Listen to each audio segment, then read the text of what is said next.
nabadgelyo aad baan idin salaamayaa dhammaantiin sharafi korkiina ha ahaato anigu waxaan ahay Said Cali Macalin Ibrahim waa barnaamijkii is abuur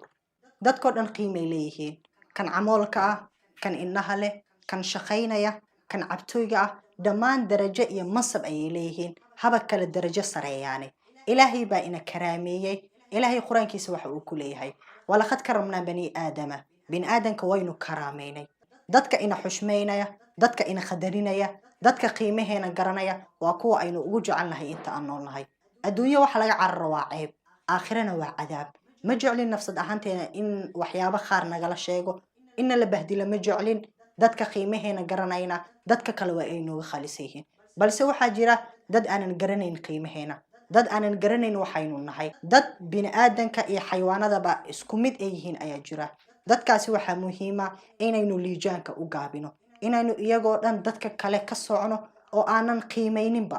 qof aanan ku qiimeynin noloshaada muhiimka ma aha qof aanan ku qiimeynin noloshaada uma qalmo qof aanan ku qiimeynin nolosha waa inaad liijaanka u gaabisaa sababtoo ah dadka ina qiimeynaya ayaa ka badnaanaya kuwa aanan ina qiimeyneynin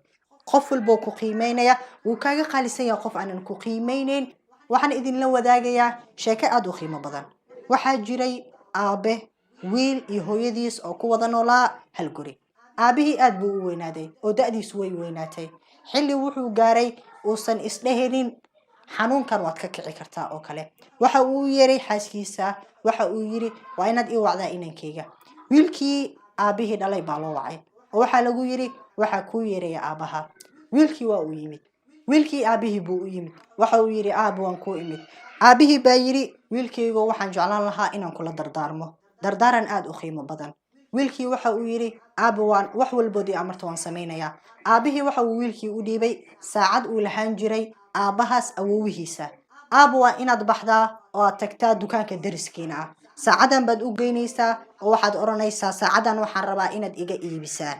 qiimaha ay ku soo gaaraan waa inaad aniga ila timaadaa wiilkii waa uu baxay waxa uu tagay dukaankii waxa uu yiri ninkii dukaanlaha ahaa saacadan baan wadaa waxaan doonayaa inaad qiimo iga siiso ninkii dukaanlaha waa uu fiiriyay saacadii maadaama ay tahay saacad duqa ama gabowday waxa uu yiri saacadan qiimo badan ma laha oo $1 ama $2 ayaan kaa siinaya haddaan ixsaan kuu sameeyo wiilkii markii uu ogaaday qiimaha saacadani dukaanlaha ay ugu fadhiso waa uu soo baxay waxa uu ku soo laabtay aabihii waxa uu yiri aaba dukaanlihii waan u tagay waxa uu igu yiri saacadani qiimaheeda $1 ama $2 ayay noqonaysaa adiga haddaan kaa gadayo aabihii waxa uu yiri waad wanaagsan tahay waa inaad baxdaa haddana mar labaad oo aad tagtaa stationeryga ama meelaha buugaagta lagu iibiyo aadna ogaataa qiimaha ay kaa gadayaan saacadani wiilkii waa uu baxay sidii dardaaranka aabihiis ahaaba waa uu tagay stationerygii waxa uu yiri waxaan wataa saacadan waxaan rabaa inaad iga iibisaan stationerygii ninkii lahaa baa ku yiri saacadan waa ay gabowday waana duq qiimo saas u badan ma laha ee waxaan kaa siinayaa $1 ama $2 ilaa iyo $5 adiga qiimo aad u hooseeya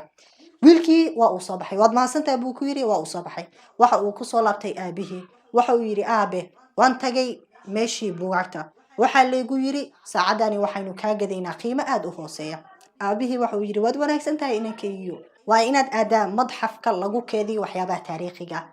si aad u ogaato qiimaha saacadani ay leedahay wiilkii waa uu soo baxay waxa uu yimid madxafkii lagu keedin jiray waxyaabaha taariikhiga waxa uu yiri saacadan baan wadaa waxaan jeclaan lahaa inaad iga iibsataan waxa ay taalaa qarniyaalo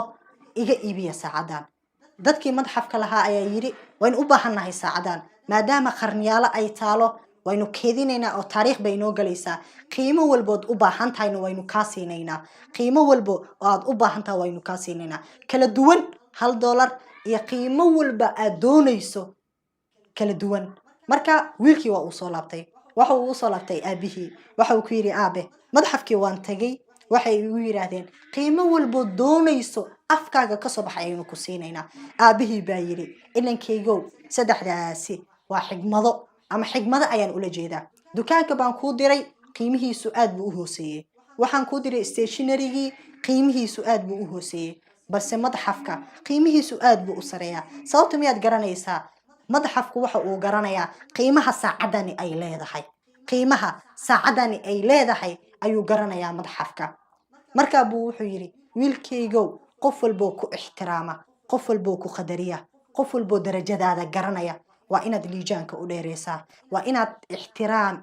jacayl wax walba isugu dartaa qof walboon ku ixtiraamayna waa inaad meeshiisa ku jirtaa sababtoo ah dadka ina ixtiraamaya ayaanu ka jecelnahay dadka aan la ixtiraamayn adduunyo waxaynu ka cararaynaa waa inaynu ceeb iyo fadeexad la kulanno darajadayna ay nusqaanto aakhirana wax laga cararo waa cadaab wiilkaygow qof walboo qiimahaaga garanaya la saaxiib qof walboo qiimahaaga garanayna waa inaad jartaa meel walboo qiimahaaga lagu xusayo ama kor lagu qaadayana waa inaad muunad ku lahaataa dadka ku ixtiraamayna waa inaad ixtiraamtaa qof walboon ku ixtiraamayna darajo boos kuguma laha noloshaada inaad boos siiso uma banaana qofkaasi darajadaada garo qiimahaaga garo qofaan ku qiimeynayn inaad qiimo siiso macquul maaha qof walboo ku qiimeynayana inaad qiimihiisa rida maaha qiimahaaga garo qof walboo ku qiimeynaya noloshaada u baahan qof walboon ku qiimeynayna gadaal baynu u fiirin doonaa